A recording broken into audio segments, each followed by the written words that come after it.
నమస్కారం. Union media news కి స్వాగతం. హెడ్లైన్స్ చూద్దాం. టీడీపీ నేతలకు చంద్రబాబు గుడ్ న్యూస్. తెలంగాణలో భూముల ధరలు పెంపు, రేవంత్ సర్కార్ కీలక నిర్ణయం. అమరావతి నిర్మాణంపై నారాయణ కీలక ప్రకటన, మంత్రిగా బాధ్యతలు చేపట్టగానే రాజధాని ప్లాన్ వెల్లడి. తిరుమలలో రద్దీ, భక్తులతో నిండిపోయిన క్యూ కాంప్లెక్స్లు, కిలోమీటర్ల మేర బారులు తీరిన భక్తులు. ఆంధ్రప్రదేశ్లో 5 ఏళ్ల తర్వాత టీడీపీ అధికారంలోకి వచ్చింది. 2019 ఎన్నికల్లో ఘోర ఓటమి తర్వాత తెలుగు తమ్ముళ్లు డీలా పడిపోయారు. అయితే చంద్రబాబు సారథ్యంలో మళ్లీ బౌన్స్ బ్యాక్ అయిన తెలుగుదేశం పార్టీ జనసేన బీజేపీలతో కలిసి మరోసారి అధికారంలోకి వచ్చింది. చంద్రబాబును ముఖ్యమంత్రిగా చూసిన కార్యకర్తలు, అభిమానులు, నేతలు ఆనందంలో మునిగిపోతున్నారు. అలాగే ఇన్ని రోజులు తాము పడిన కష్టానికి ప్రతిఫలం దక్కుతుందని నేతల నుంచి కార్యకర్తల వరకు ఆశిస్తున్నారు. ఈ క్రమంలోనే మంగళగిరిలోని టీడీపీ కార్యాలయాన్ని సందర్శించిన సీఎం చంద్రబాబు నాయుడు తెలుగు తమ్ముళ్లకు గుడ్ న్యూస్ చెప్పారు. ఏపీ ముఖ్యమంత్రి చంద్రబాబు నాయుడు శనివారం మంగళగిరిలోని ఎన్టీఆర్ భవన్ను సందర్శించారు. ఈ సందర్భంగా పార్టీ నేతలతో టెలికాన్ఫరెన్స్ నిర్వహించారు. ఈ కార్యక్రమంలోని బూత్ స్థాయి కార్యకర్తల నుంచి ఎమ్మెల్యేలు, ఎంపీలు, మంత్రుల వరకు పాల్గొన్నారు. ఈ సందర్భంగా నామినేటెడ్ పదవులపై చంద్రబాబు కీలక ప్రకటన చేశారు. త్వరలోనే నామినేటెడ్ పదవులను భర్తీ చేస్తానని ప్రకటించారు. పార్టీ కోసం కష్టపడిన వారికి నామినేటెడ్ పదవులు కట్టబెడతామని నేతలకు హామీ ఇచ్చారు. క్షేత్రస్థాయి నుంచి పార్టీ విజయం కోసం ఎవరు పనిచేస్తారనే దానిపై వివరాలు సేకరిస్తున్నట్లు చెప్పారు. అలాగే మూతపడిన అన్నా క్యాంటీన్లను 100 రోజులుగా తెరుస్తామని చంద్రబాబు స్పష్టం చేశారు.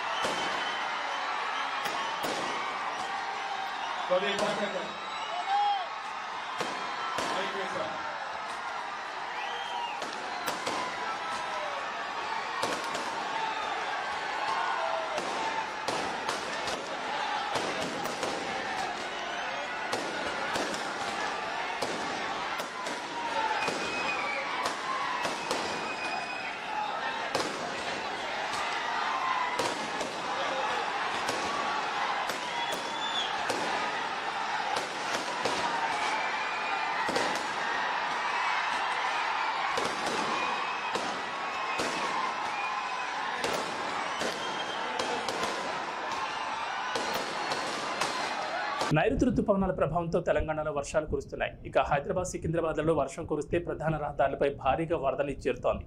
దీంతో ట్రాఫిక్ జామ్తో వాహనదారులు ఇబ్బందులు పడుతున్నారు. ఈ నేపథ్యంలో జంట నగరాల్లో ఎలాంటి ఇబ్బందులు తలెత్తకుండా పటిష్టమైన చర్యలు తీసుకోవాలని ముఖ్యమంత్రి రేవంత్ రెడ్డి అధికారులను ఆదేశించారు.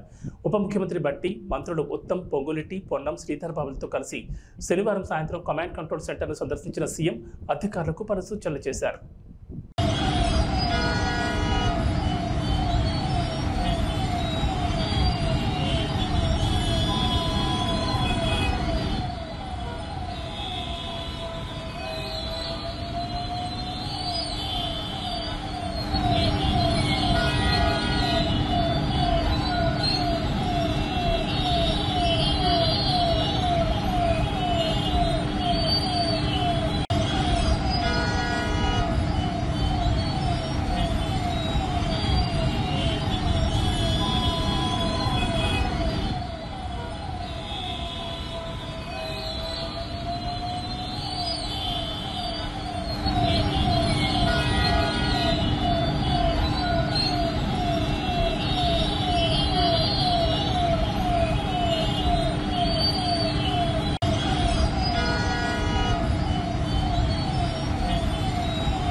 తెలంగాణలో భూముల ధరల పెంపునకు రేవంత్ ప్రభుత్వం కీలక నిర్ణయం తీసుకుంది. భూముల మార్కెట్ వాస్తవ ధరకు, ప్రభుత్వ ధరకు వ్యత్యాసం ఉండడంతో మార్కెట్ విలువలను సవరించేందుకు ప్రభుత్వం వేగంగా అడుగులు వేస్తోంది.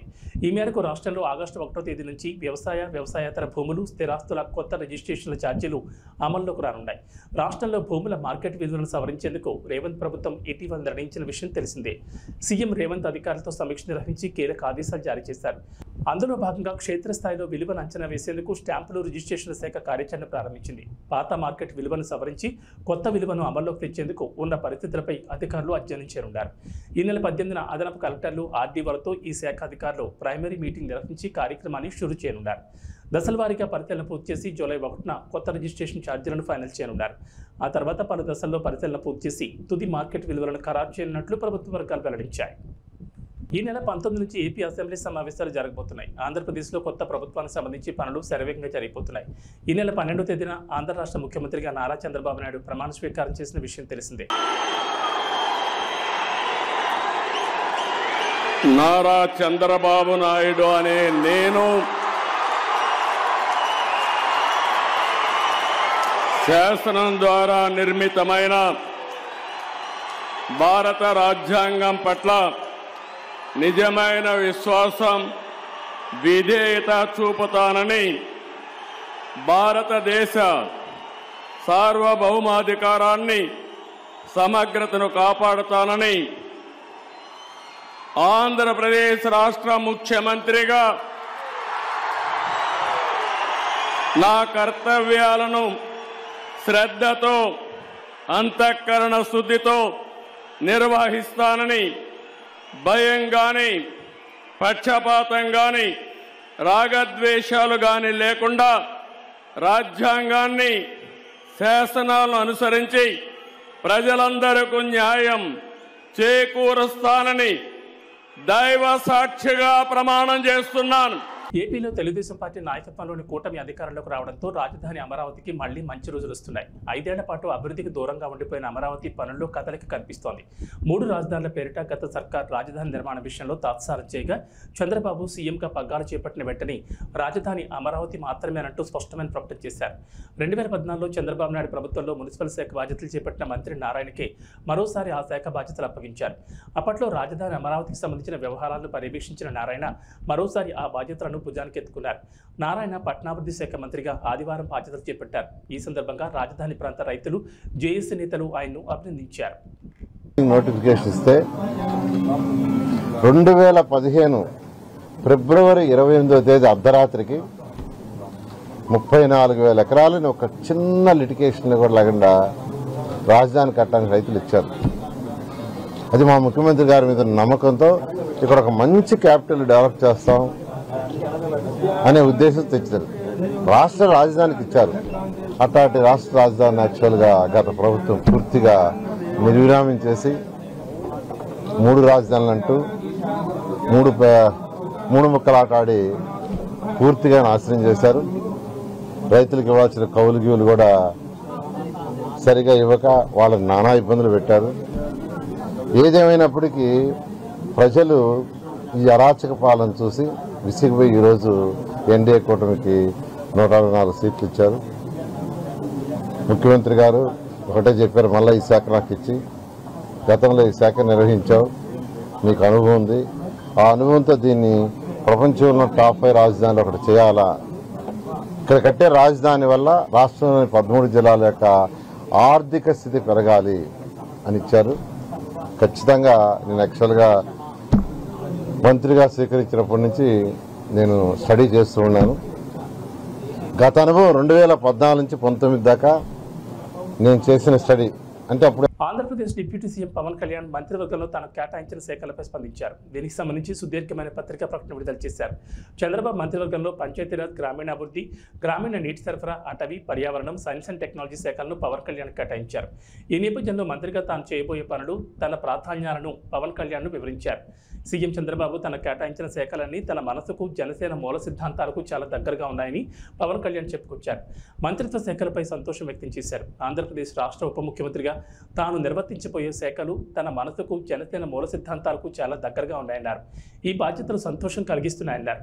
పంచాయతీరాజ్, గ్రామీణాభివృద్ధి, గ్రామీణ నీటి సరఫరా, పర్యావరణం, అటవీ, శాస్త్ర సాంకేతిక శాఖలన్నీ ప్రజలకు ప్రత్యక్షంగా ఉపయోగపడేవి. ప్రభుత్వాన్ని ప్రజల దగ్గరకు చేర్చేవిగా నేను భావిస్తున్నానన్నారు. 2008 నుంచి ప్రత్యక్ష రాజకీయాల్లో ఉన్న తాను ఉభయ తెలుగు రాష్ట్రాల్లో విస్తృతంగా పర్యటించారన్నారు. 2019 ఎన్నికలకు ముందు ప్రజా సమస్యలపై అవగాహన, మౌలిక సదుపాయాల కల్పనపై అధ్యయనం కోసం ప్రజా పోరాట యాత్రను తలపెట్టానని పవన్ కళ్యాణ్ తెలిపారు. రాష్ట్ర వైద్య ఆరోగ్య శాఖ మంత్రి సత్యకుమార్ కుటుంబ సమేతంగా ఇంద్రకీలాద్రిపై కొలువుదీరిన శ్రీ దుర్గా మల్లేశ్వర స్వామి దేవస్థానంలో కనకదుర్గమ్మ అమ్మవారిని దర్శించుకున్నారు. అనంతరం మంత్రిగా బాధ్యతలు స్వీకరించారు.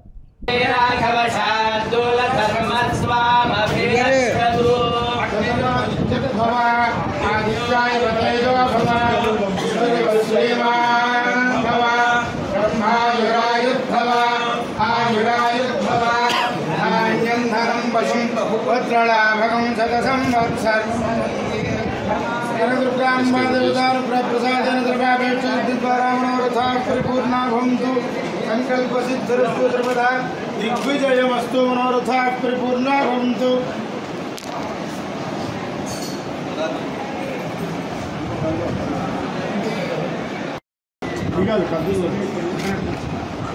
ప్రసాదం ఇచ్చారా?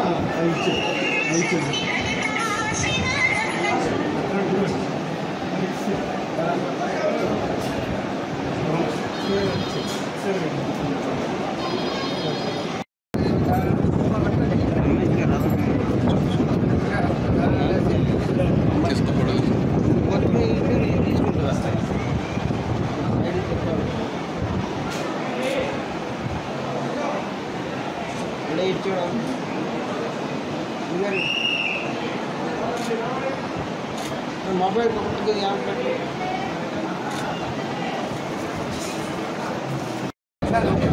ప్రజాధనంతో ఏర్పాటు చేసిన ఫర్నిచర్ను సొంతానికి వినియోగించుకుంటున్న మాజీ సీఎం జగన్పై కేసు నమోదు చేయాలని కోడెల శివరాం డిమాండ్ చేశారు. జగన్ తాడేపల్లి లోటస్ ప్లాంట్లో ఇళ్ల మరమ్మతుల కోసం 18 కోట్లు ఖర్చు చేశారని ఆరోపించారు.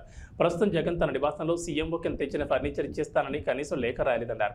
ఇప్పటిదాకా ఫర్నిచర్ ఇవ్వనందుకు కోడెలపై పెట్టిన కేసు జగన్ మీద పెట్టొచ్చు కదా అని ప్రశ్నించారు. మాజీ స్పీకర్ కోడెల శివప్రసాద్ ఆ రోజు ఫర్నిచర్ తన వద్ద ఉందని చెప్పకపోతే ఎవరికీ తెలియదని, ఫర్నిచర్ తీసుకెళ్లాలని స్పీకర్కు లేఖ రాసిన తర్వాత ఆయనపై కేసు పెట్టారన్నారు. ఐపీసీ 409 సెక్షన్ కింద 10 ఏళ్లు శిక్ష పడే కేసు పెట్టారని కోడెల శివరాం గుర్తు చేశారు. జగన్పై సైతం అదే కేసు పెట్టాలని డిమాండ్ చేశారు. కలియుగ ప్రత్యక్ష దైవం శ్రీనివాసుడు కొలువైన తిరుమలకు భక్తులు పోటెత్తారు. వేసవి సెలవులు ముగిసిన తొలి వీకెండ్ కావడంతో భక్తులు భారీగా తరలివచ్చారు. అలాగే సోమవారం కూడా సెలవు రోజు కావడంతో వెంకన్న దర్శనానికి మరింత రద్దీ పెరిగింది. శనివారం వేలాదిగా తరలివచ్చిన భక్తులతో తిరుమల గిరులు కిటకిటలాడాయి. శ్రీవారి దర్శనం కోసం వచ్చిన భక్తులతో వైకుంఠం క్యూ కాంప్లెక్స్లోని అన్ని కంపార్ట్మెంట్లు పూర్తిగా నిండిపోయాయి.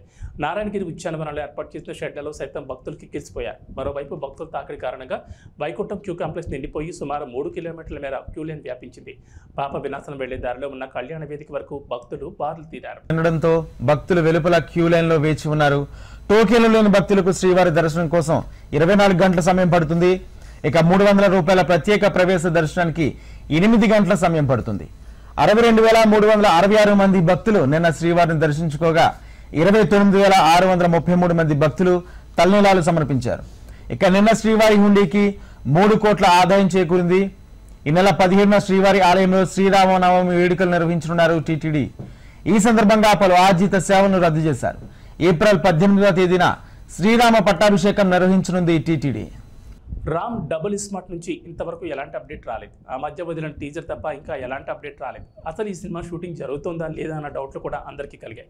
చివరికి ఈ మూవీ ఉందా అటకెక్కించేశారని అనుకున్నారు. కానీ సడన్గా డబుల్ స్మార్ట్ రిలీజ్ డేట్ను అధికారికంగా ప్రకటించేశారు. ఆగస్టు 25న ఈ చిత్రం విడుదల కాబోతుందట.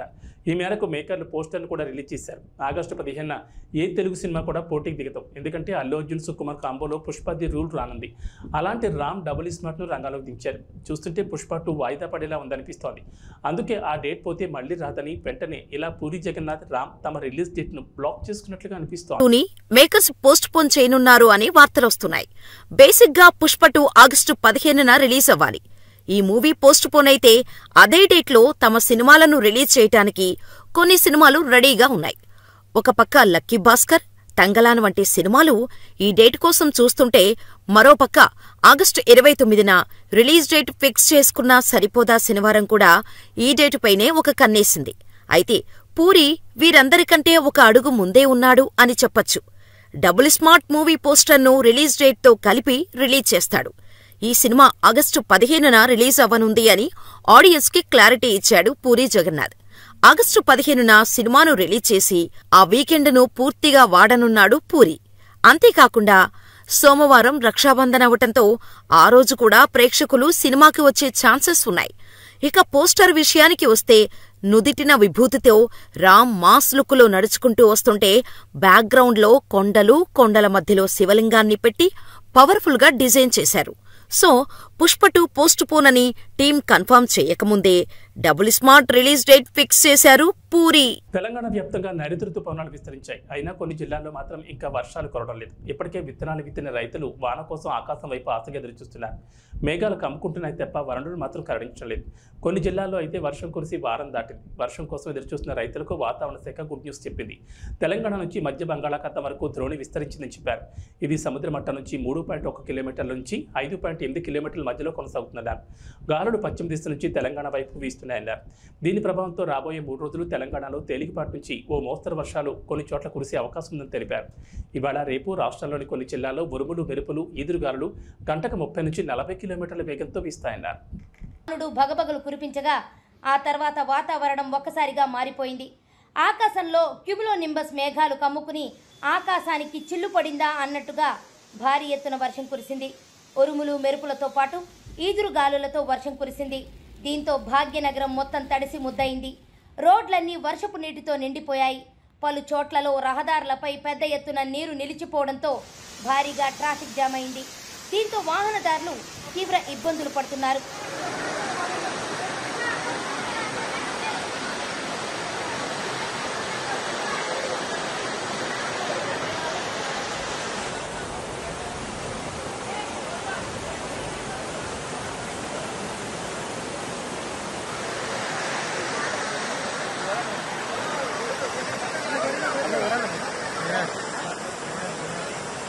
Jubilee hills, Banjara hills, Panjagutta, Kukatpally, Nizampet, Jeedimetla, Secunderabad, Uppal, Jagadgirigutta, Balanagar, Medchal, Keesara తదితర ప్రాంతాల్లో ఈదురుగాలులతో కూడిన వర్షం కురిసింది. అయితే నగరంలో రాగల మరికొద్ది గంటల్లో భారీ వర్షం కురిసే అవకాశం ఉండటంతో నగరవాసులు అప్రమత్తంగా ఉండాలని జీహెచ్ఎంసీ హెచ్చరికలు జారీ చేసింది. బలమైన ఈదురుగాలులు వీచే అవకాశం ఉందని, ఇప్పటికే వర్షం తీవ్రతతో రోడ్లపై వాహనాలు పెద్ద ఎత్తున నిలిచిపోవడంతో అవసరమైతే తప్ప బయటికి రావద్దని అధికారులు సూచించారు. అలాగే లోతట్టు ప్రాంతాల ప్రజలు అప్రమత్తంగా ఉండాలని హెచ్చరించారు.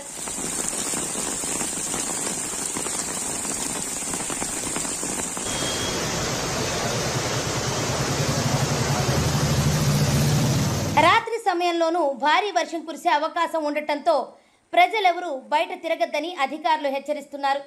ప్రస్తుతం బయట ఉన్నవారు కూడా వీలైనంత త్వరగా ఇళ్లకు చేరుకోవాలని సూచించారు. ఆఫీసుల నుంచి ఇళ్లకు వెళ్లే సమయం కావడంతో రోడ్లపై భారీ స్థాయిలో ట్రాఫిక్ జామ్ అయ్యే అవకాశం ఉందని, అందువల్ల వాహనదారులు అప్రమత్తంగా ఉండాలని సూచనలు జారీ చేశారు. గత వారం కురిసిన భారీ వర్షానికి హైదరాబాద్ నగరం చిగురుటాకులా వణికిపోయింది. అదే తరహాలో గురువారం కూడా కుండపోత వాన జనజీవనాన్ని అస్తవ్యస్తం చేసేసింది. ఓవైపు వర్షాలతో, అకాల వర్షాలతో ఇబ్బందులు కలుగుతున్నా వేసవి తీవ్రత నుంచి ఉపశమనం కలగడం హైదరాబాదీలకు ఊరటనిస్తోంది. నమస్కారం.